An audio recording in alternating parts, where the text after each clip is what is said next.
Hey there, Bobby. How's it going? Good, how are you? I'm not bad. So, what brings you here today? I've been struggling with my daughter a lot. She doesn't sleep. And, Oh, no. It makes the days really, really long. It's been like this since she was a newborn. Really colicky. Really? Can you tell me more about that? She's just, I don't know, like I put her down at nighttime, and I try to put her down early enough so that she doesn't get overtired. And she just wakes up crying like every 15, 20 minutes, and you can just clearly see the next day she's not rested, and she's struggling at daycare, and I'm constantly worrying that at school or wherever I am, if she's doing okay, because I know she needs me. For sure, yeah. Well, being a parent myself, I know exactly what you're talking about, and it can be really frustrating, for sure. Yeah. Have you tried anything to maybe make her sleep more? Well, I've seen my doctor. Like, I doctor shopped because I didn't think my doctor, like, knew what he was talking about. Like, I was convinced there was something wrong with her. So I went to a different doctor, and he mentioned something about acid reflux. Oh, okay. And I thought, oh, like, you know, finally we can get a diagnosis. Like, I'm not going crazy. Yeah, you get a possibility, right? Yeah. Yeah. And I brought what he said back to my doctor, and he said, well, you know, all we can do is try, right? So the whole thing's been trial and error, and he prescribed her, like, a baby Zantac. Okay. And it's actually been a lot better. Oh, that's good then. Yeah, as soon as I gave her first dose, within 24 hours, she was actually better, but I find, like, I don't want her dependent on something. Now I'm, like, worried about, is she going to be on this medication forever, you know? Is this something that could turn into ulcers as she gets older? So, yeah, that's a little bit scary, eh? So, you're relieved because your child's sleeping more now, and that's got to be a huge relief for your school and everything. It's just not on your mind all the time, right? Yeah. Makes sense. Definitely. Yeah, I'm just hoping that, you know, we can kind of get to the bottom of it. Like, maybe it could be, like, an ongoing problem. Like, I definitely am relieved. Like, geez, it's been a total 180 from where we started out at, like, as a newborn. For sure. But, me, I worry way, way, way too much. And, I find that the more I think about things, like, my anxiety rises, and not for myself, but for her, you know, and I'm just hoping that things can get better as the time goes on. So it sounds like you're really trying to relieve yourself, and you're trying to not think about things as much, because maybe if you weed out the things that aren't working, you're going to eventually find the thing that does work for it. Yeah. But it also makes you worried at the same time, because you don't know the after effects or the consequences for your child. Exactly. Okay, makes sense. If you had a magic wand and you just woke up one day and your problem was fixed, what would you notice right away? I think right away, like, obviously my worry, not only for myself but for her, like, I would feel so much better, you know? Like, I would totally, if I had, like, one wish or whatever, I would totally fix her, you know, not to have the stomach issue. Absolutely, for sure. But I would just notice that my anxiety would drop. Like, I would feel so much better every single day. You would just wake up and you wouldn't have all these things on your mind, right? It wouldn't be the first thing on my mind. For sure, and then you wouldn't be tired either or anything like that, right? Yeah.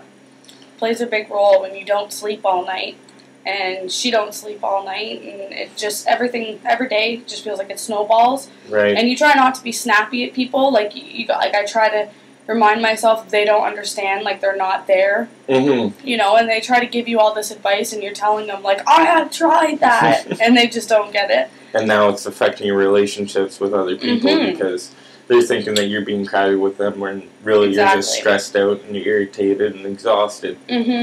I know how you feel exactly. I've been there. Yeah. So it sounds to me that you're trying very, very hard, and you're definitely a good mother. And just trying to balance everything all at once is obviously a difficult task. It is a difficult task for anyone. Yeah. Yeah, I do the same thing when I get overwhelmed with my school and raising my daughter and just trying to pay all my bills and everything. Yeah, it's definitely a vicious cycle. It is. That's just like a whole other set of problems that we could talk about forever. Well, let's talk about some of those if you like. I have no money. No money? No. I'm broke. I'm living off OSAP. Okay. So, it kind of ties in with the stuff that's going on with Livy, too, because being on OSAP, I opted out of the health benefits at school. And I just, when I kind of looked at it and, like, I budget my money really well. Mm-hmm. And I kind of give myself an allowance every week. Okay, when so that's good. Exactly. A little bit of control there, right? Mm-hmm. Mm-hmm. But I found when I was budgeting things out that it would end up costing more money by staying with the benefit from the school. Okay.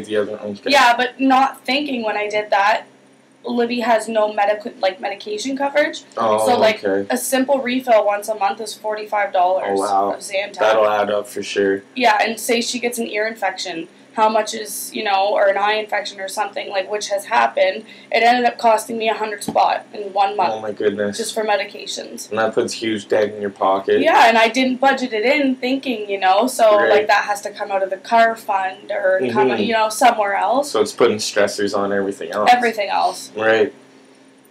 Yeah, so it's, like you said, it totally is a vicious cycle. And it's hard not to, worry all the time. But, I mean, that's my baby, this is my money, and if I don't have enough money, then I can't properly take care of the baby, and, when I go to bed at night, all these things are thinking in my head, and I'm like, oh my god, am I depressed, Yeah, I know how you feel about that for sure. So do you find that there's anything that relaxes you maybe, or calms you down a little bit, maybe frees your mind?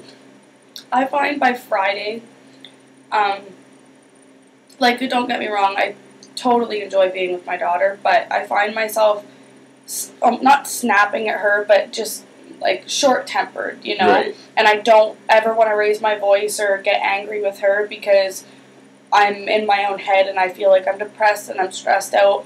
I just find by Friday I have to get away from her, even if it's just for a couple hours. Break, exactly, right? Just my own time. We all need that. Every parent needs a break at least once in a while. Even a bubble bath, even if I can just get away from her for 10 minutes to take a bubble bath, I'm totally happy with that. But to explain it to somebody who doesn't have kids, right? No kidding. Yeah, how are you going to do that? 'Cause some people don't understand it takes them to be in that situation themselves.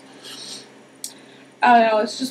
It's really frustrating. I feel like I'm sad all the time. Right. And just angry. I don't even know why sometimes. I just wake up in a terrible mood and I wake up, I cook her breakfast, I give her a bubble bath, and I still have to put this smile on for her to, have a good day, baby, right. Mommy's happy, you have a good day too. And by the time I get to school, I'm gotta play it cool, right? So you find it's affecting your school as well then? Oh, very much so. Yeah? Mm-hmm. How so?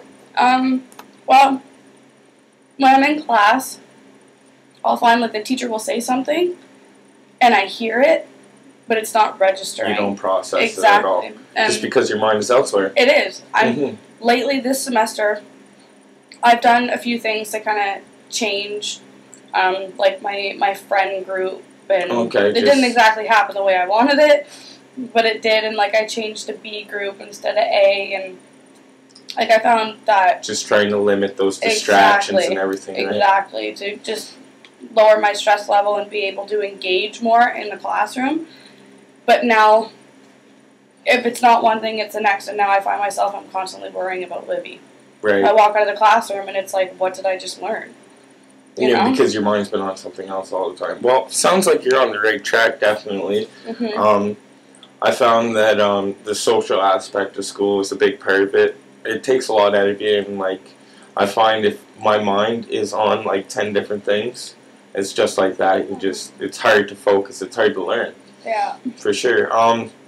But I definitely see you trying and using all your abilities and skills to move forward.